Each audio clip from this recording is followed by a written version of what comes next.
Some houses come with history, but this one came with something else. Rotting secrets. And bones. When Andre Calloway bought the old house on 1321 Bleecker Avenue for just $1, he thought he was getting a miracle, a fresh start. But instead of flipping a forgotten house, he stepped into the middle of a long-forgotten horror.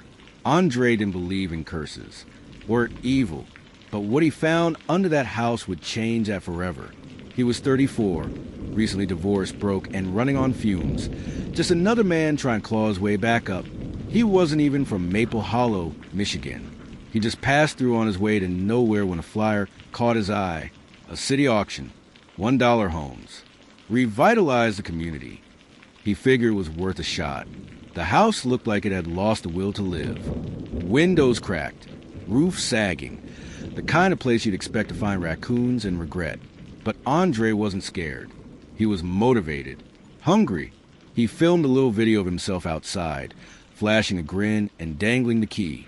From foreclosure to fortune, he said. Watch me turn this haunted dump into a dream home. No one's smiling now. Andre moved in on a gray Tuesday. No furniture, no heat, just a sleeping bag and a toolbox. By midnight, he was running barefoot through the street, covered in sweat and something far worse, begging for police. His words were slurred, almost incoherent. He just kept saying the same thing over and over. They're still down there. You have to dig. You have to dig. Police dismissed it at first. Another drugged-out squatter in a falling-apart house. But something about his eyes, the way he couldn't stop shaking, made the officers hesitate. When they went inside, they found the house cold and still. But the basement? That was different. The door had been forced open. Deep gouges in the wood, like something had clawed at it from inside. The air down there was freezing. Still and wrong. What they found in that basement was a chamber behind a false wall, a hidden tunnel, dug by hand. It led to a room carved into the earth. The dirt smelled like blood and death. Inside that room were 3 old chairs bolted to the ground, shackles still attached, a mattress stained with things no one wanted to test, symbols etched into the walls, some with fingernails, others with blades. In the corner sat a small music box, still intact. When they turned the crank, it played a warped, slowed-down version of You Are My Sunshine, and buried beneath the floor, 5 small bodies, wrapped in burlap, bones twisted, skull shattered. 5 children, but none of them were the Corrigans. In 1997, the Corrigan family, George, Margaret, and their 11-year-old daughter Lise, vanished without a trace. Dinner still on the table, TV humming static. No note, no struggle, just gone. Some whispered murder-suicide. Others claimed they skipped town. But there were no bodies, no blood, no answers. The case went cold. The town moved on. The house was boarded up and left to rot, until Andre broke the silence. The children found beneath the basement were never supposed to be discovered. 2 of them were matched through DNA to missing kids from nearby towns, reported missing in the mid-90s. The others were never reported at all. Now the town wanted answers. And it all pointed back to one man, George Corrigan. Corrigan had once been a well-respected child psychologist, a quiet man with a sharp mind and a strained philosophy that trauma could reshape behavior. He believed fear could cleanse the soul, that children could be corrected through pain. No one questioned him. Not then. He was a professional, respected, until one day he closed his practice, moved into the house, and disappeared. There were no signs of forced entry in the home, no blood upstairs. But in that hidden room, there were scratches on the walls, broken nails in the dirt. One of the chairs had small bite marks along the leather strap, the kind a child would make. Then came the tape. Andre had found it sealed inside a panel above the crawl space. An old, unmarked VHS tape dated October 4th, 1996. The footage was grainy, fuzzy, barely holding together. But what it showed was chilling. 3 chairs, the same ones in the basement. A tall man, face covered by a crude black leather mask, pacing. And in the back, Almost hidden in the shadows, a girl. She wasn't tied down. She wasn't afraid. She was calm, watching. And in the last frame, she turned to the camera and smiled.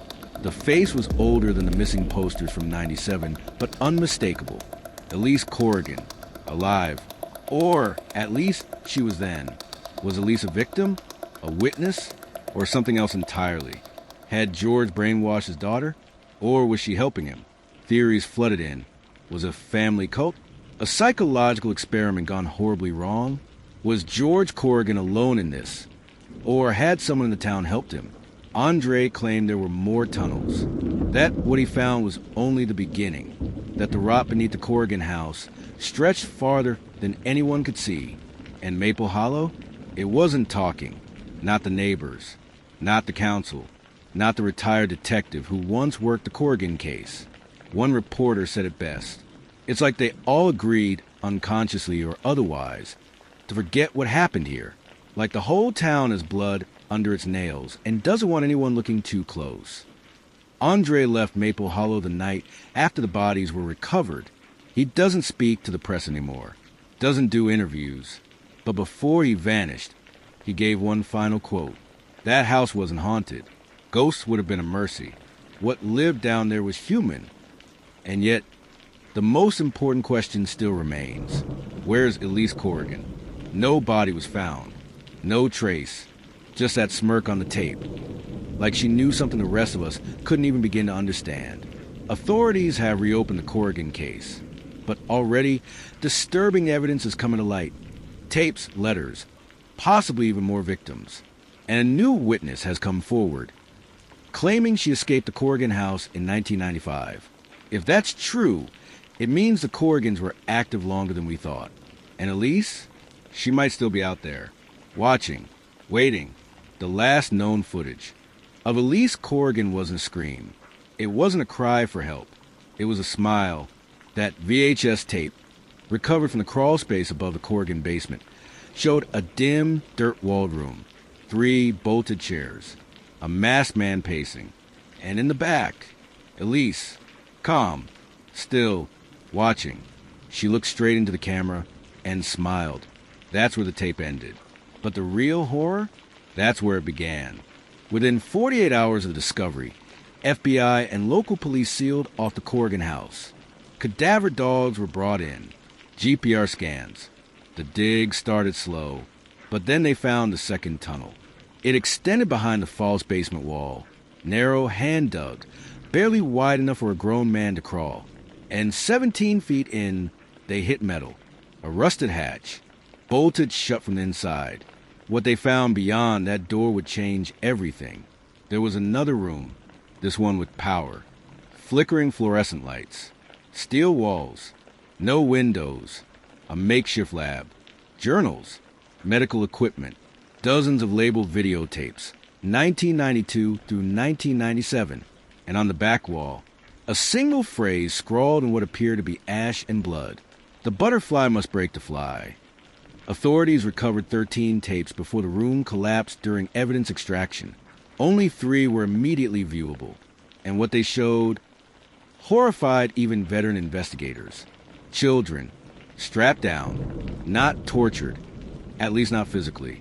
They were being subjected to isolation, light deprivation, sensory overload. Some videos showed Elise administering the tests. She was no longer the sweet, innocent girl from the Corrigan family photo. She was in charge. Investigators now had a horrifying theory. The Corrigan basement wasn't just a chamber of horrors.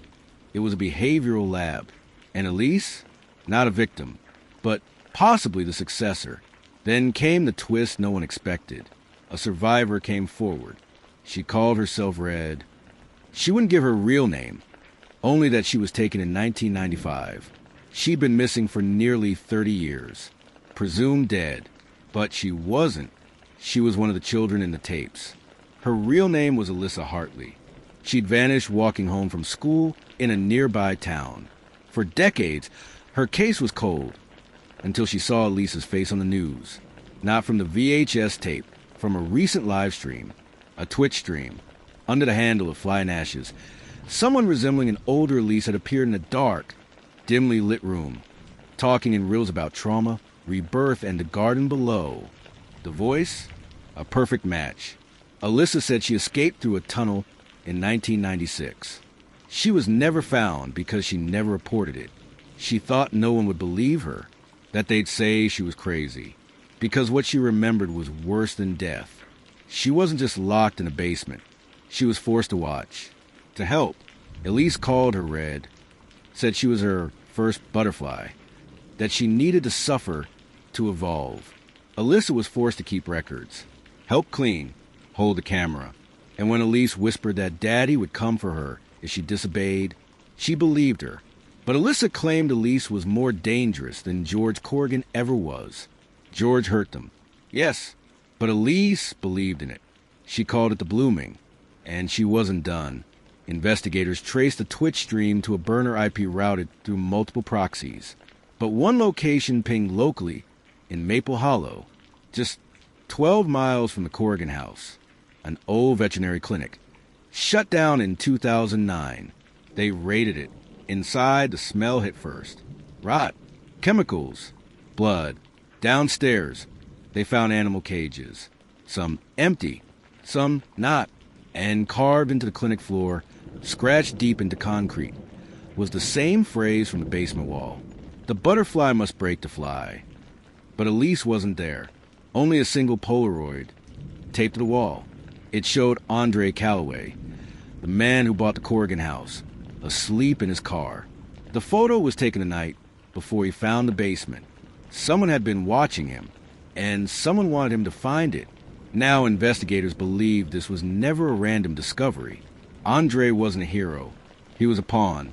Elise Corrigan had orchestrated the entire reveal to spread her message, to continue the blooming. And she may not be working alone. Inside the veterinary clinic, they also found a list. 6 names, all children, all missing within the last 18 months. Only 2 had been publicly reported. The others? Foster care runaways. Systemic blind spots. Kids no one noticed were gone. Authorities fear a new operation has already begun. A new blooming. And Elise Corrigan, or whoever she's become, is out there. Somewhere. And she's watching. Andre Calloway hadn't slept in 3 days. Ever since the FBI showed him that Polaroid, the one taken of him asleep in his car. He knew he wasn't just an observer anymore. He was bait. Someone wanted the basement found. Someone wanted the tape seen.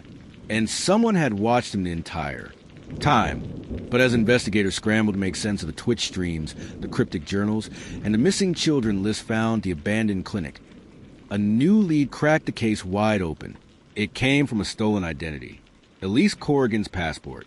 The last confirmed use was at a train station in upstate New York. Not weeks ago.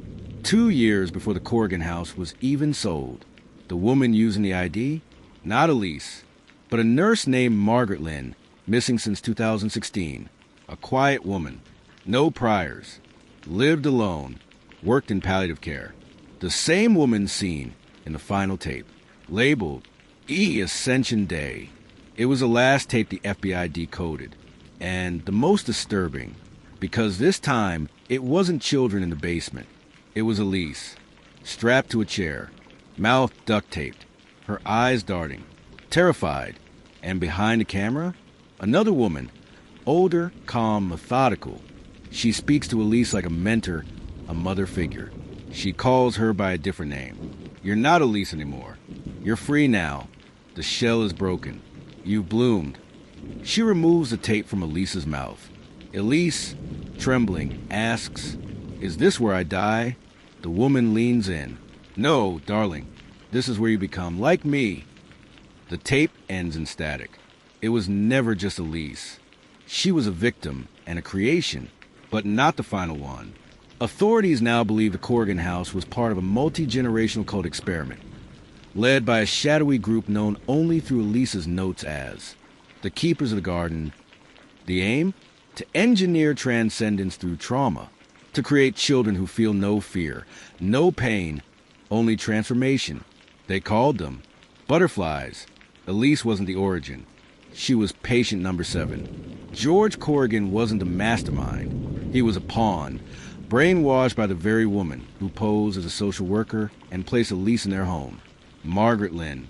She used different aliases, recruited others, created homes across 4 states, each one hiding basements, each one hiding children, each one now empty. But now, thanks to the tapes, the survivor Alyssa, and a flood of tips pouring in after the story went viral, the FBI identified a likely new location, a horse ranch in rural West Virginia, recently purchased under a shell company connected to Margaret Lynn's last known alias. The ranch had a well, and under the well, another tunnel. A task force was assembled. No sirens, no warning, just boots on the ground and weapons drawn. What they found was beyond even their darkest expectations. 4 children, alive, malnourished, disoriented, none older than 11, each one wearing a handmade necklace, a small, dried butterfly inside a resin pendant, and in the center of the chamber, a woman, hair white, eyes blank, kneeling in what looked like a circle of ash. She said nothing, didn't resist. It was Margaret Lynn. She smiled as they cuffed her. "The garden always grows back," she whispered. But there was no sign of Elise, no recent DNA, no fingerprints, no digital trail, nothing until last week. A charity auction in Portland, Oregon. One of the items? A handcrafted journal, bound in leather. Inside, a single message written in swirling black ink. "I've bloomed. I am no longer Elise. And I am not the last. You're still watching." That means it worked. The handwriting matched the final journal entry in the Corrigan house. Forensic analysis confirmed it. Elise is alive. But now she's a ghost. A myth. Or worse, the teacher. Andre Calloway moved out of the Corrigan house the day after the clinic raid. He left everything behind. But he told reporters one final detail. Something he'd kept to himself since that first night in the basement. Something he was afraid to say out loud. That night, before he found the tape, before the wall gave in, he heard something. A girl's voice, whispering from the shadows, singing, a lullaby, off-key, over and over. "Close your eyes. The roots run deep. They'll find you when you fall asleep." He thought it was just in his head. Stress, imagination. But on his last night in the house, he recorded it. The audio was distorted, faint, almost mechanical. But when the FBI ran it through enhancement software, it was a match. Elise Corrigan, from a recent live stream, broadcast from an unknown location just 2 nights before. She's still out there, and she's still singing. This has been True Minds of Crime.